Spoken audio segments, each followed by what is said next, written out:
Celjski kriminalisti smo v okviru intenzivne kriminalistične preiskave pred dnevi vzeli prostost dvema mladoletnima in enemu polnoletnemu storilcu, ki so v sostorilstvu še z drugimi osebami na različnih socialnih omrežjih ustvarjali lažne profile mladih deklet, preko katerih so nato novačili mlajše in starejše moške z namenom osebnega srečanja.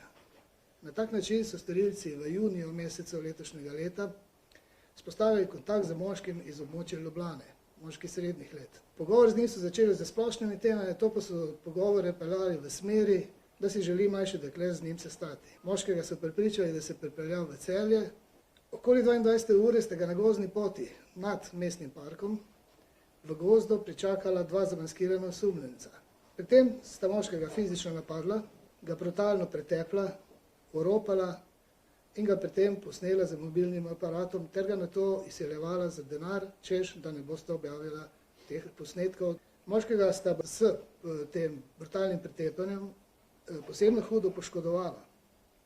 En storilec je za bančno kartico in za pinom, ki mu ga je moral oškodovanec povedati, odšel na bankomat, kjer je dvignil določeno vsoto denarja, druga transakcija pa je bila zaradi previsokega zneska zavrnjena. Izključni motiv storilcev je, da oškodovanca prepričajo, da je storil nekaj nemoralnega oziroma nezakonitega, ga pri tem napadajo, obračunajo z njim, nato pa mu poskušajo odvzeti večje količine denarja, ali v samem dejanju, ali nato za izsiljevanje.